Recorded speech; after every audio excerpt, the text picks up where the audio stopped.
Kisah Nabi Ibrahim.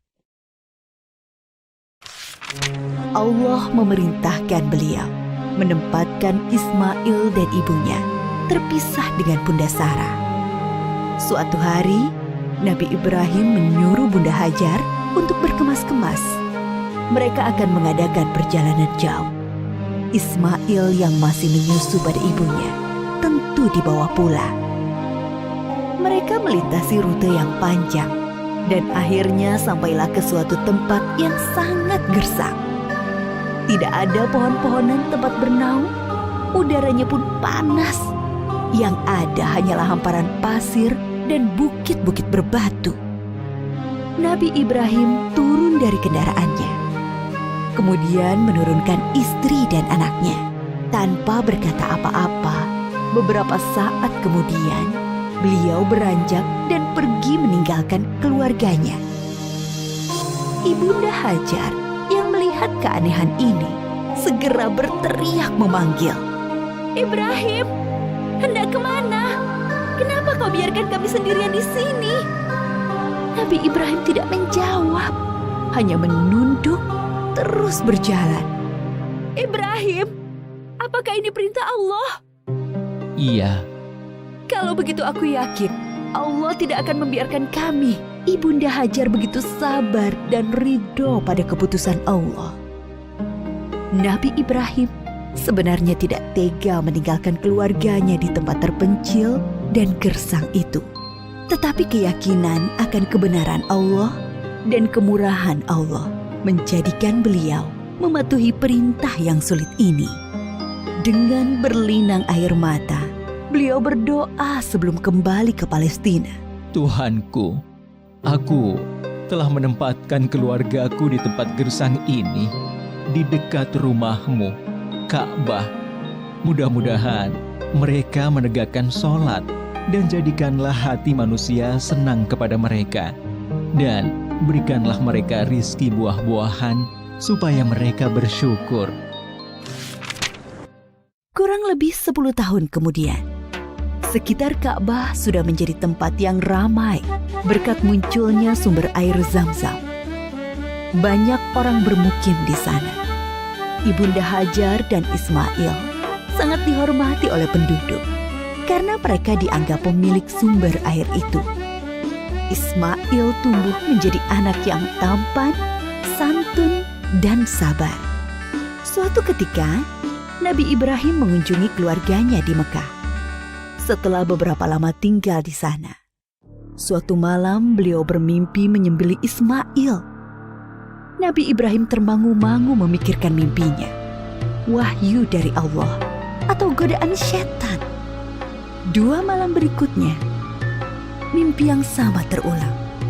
Maka pagi harinya, setelah mimpi yang ketiga, beliau yakin ini perintah Allah yang harus dilaksanakan walaupun terasa sangat berat di hati.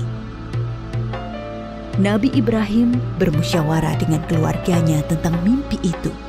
"Anakku, aku melihat dalam mimpi aku menyembelihmu. Pikirkan apa pendapatmu?"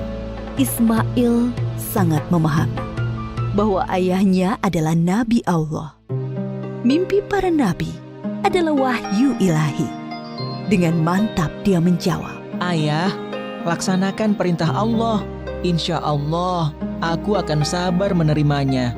Bertambah rasa syukur Nabi Ibrahim, bertambahlah kecintaan kepada anaknya, bertambah mantap pula hati beliau melaksanakan perintah yang sulit itu.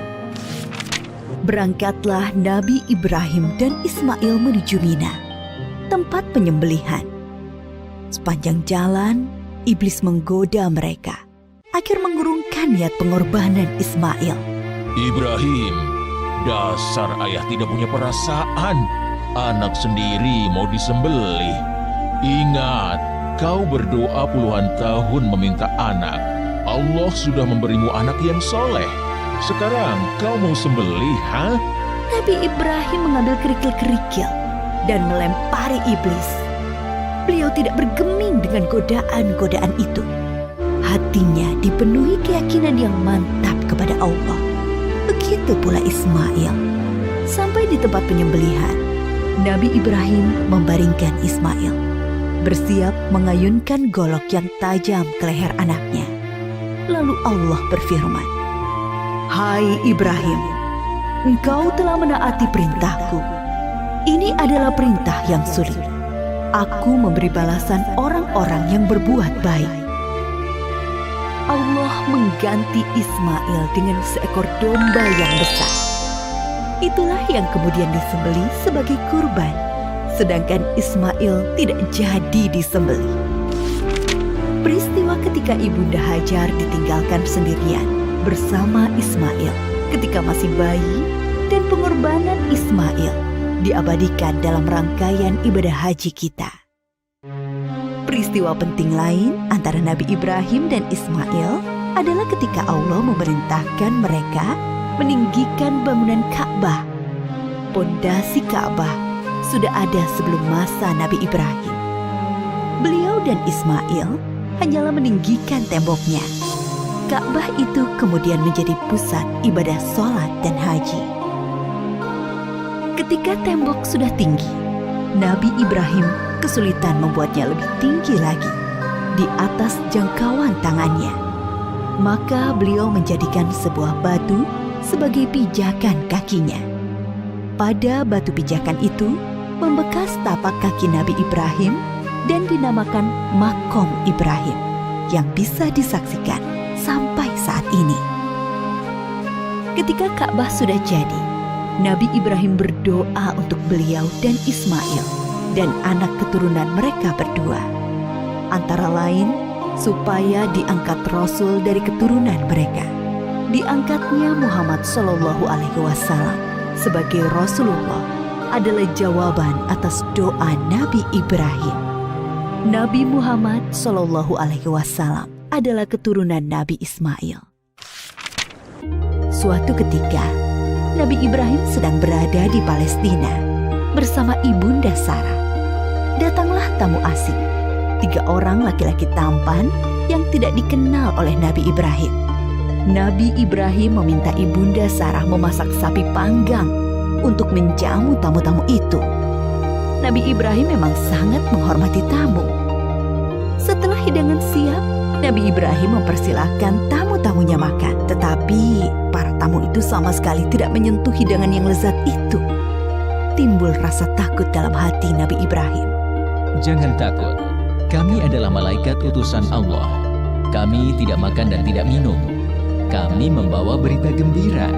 Allah akan mengaruniai kalian seorang anak yang sangat cerdas, yang mempunyai pengetahuan sangat dalam. Mendengar itu, Ibunda Sarah memekik kegirangan. "Hah? Benarkah? Padahal aku seorang perempuan tua yang mandul." Adakah tugas kalian yang lain, wahai para malaikat? Sebenarnya kami diutus untuk menurunkan hukuman bagi penduduk Syadum karena mereka keterlaluan. Tapi di sana ada Lut dan orang-orang beriman. Siksa ini hanya mengenai orang-orang yang durhaka. Lut, keluarga serta pengikutnya akan selamat, kecuali seorang istrinya yang jahat. Dia turut binasa. Nabi Ibrahim dikaruniai keturunan di masa tuanya. Beliau sendiri dikaruniai umur panjang. Dari keturunan Nabi Ismail, kelak akan lahir Nabi Muhammad. Sedangkan dari keturunan Nabi Ishak, lahir nabi-nabi Bani Israel. Semua nabi yang ada dalam Al-Quran setelah Nabi Ibrahim adalah keturunan beliau. Maka Nabi Ibrahim disebut juga bapak para nabi. Nabi Ibrahim disebut juga sebagai bapak tauhid yang pertama mengajarkan bahwa Allah adalah Tuhan semesta alam. Para nabi sebelumnya hanya mengajarkan sebatas Tuhan suatu kaum. Nabi Ibrahim diberi gelar Khalilullah, artinya kekasih Allah. Banyak keteladanan yang diajarkan Nabi Ibrahim, yaitu teladan dalam menghormati tamu, menjadi seorang yang hanif, yang mengikuti kebenaran, selalu patuh pada perintah Allah, pemberani, sekaligus penyantun kepada orang tua dan manusia umumnya. Banyak kemiripan ajaran Nabi Ibrahim dengan Islam. Dari peristiwa Isra Mi'raj, Nabi Muhammad bercerita bahwa sosok nabi yang paling mirip dengan beliau adalah Nabi Ibrahim.